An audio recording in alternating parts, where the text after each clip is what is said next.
Imagine you have gone to a market to buy chocolates. There are 3 stores in the market: Store 1, Store 2 and Store 3. Let's make 2 assumptions. Assumption 1. You only have $10 notes. Assumption 2. Each store had some specific principles to sell their chocolates.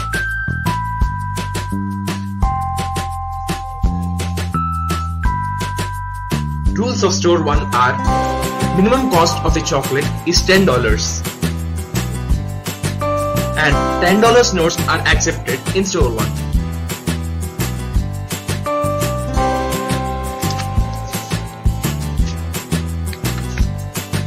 Luckily, you have $10 which are acceptable in Store 1, so it is possible for you to buy a chocolate from Store 1. Rules of Store 2 are: minimum cost of a chocolate is $50 and $10 notes are accepted in Store 2.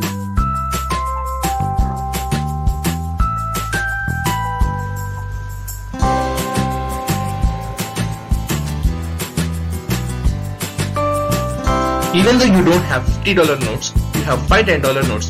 So by giving these 5 $10 notes, you can buy a chocolate from Store 2. Rules of Store 3 are: minimum cost of a chocolate is $100. Minimum acceptable denomination is $100 and $10 notes are not accepted.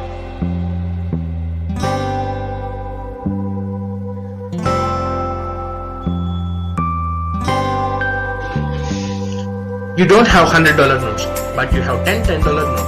Despite of having 10 $10 notes, you can't buy a chocolate from Store 3 because Store 3 won't accept them.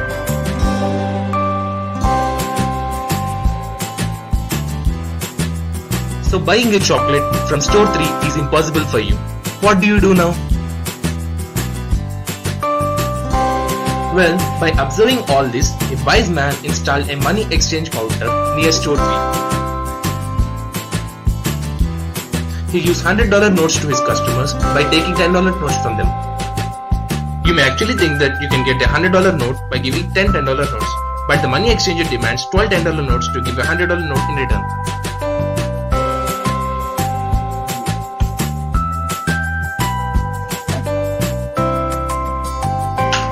This is your only option because you don't have $100 notes.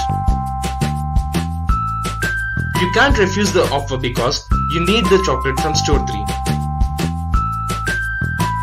So you have to buy the $100 note despite the extra cost.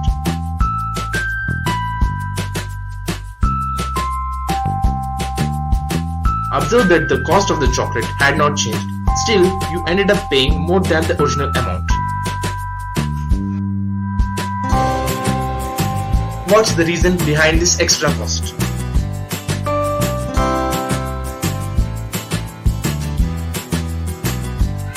Even though the cost of the chocolate remained constant, the cost of $100 note has increased. If the demand for the chocolate of the Store 3 increases, the money exchanger will proportionally increase the cost of the $100 note because more number of people will try to buy the $100 note. Let's apply this concept to 2 countries, India and USA. Let's compare all the characters to make this conversation sound more meaningful.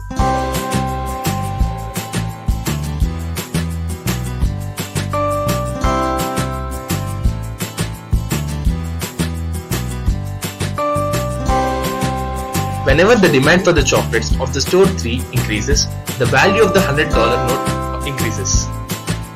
Similarly, whenever the demand for the US products increases, the value of the US dollar increases, which means that more INR is to be given in exchange of USD.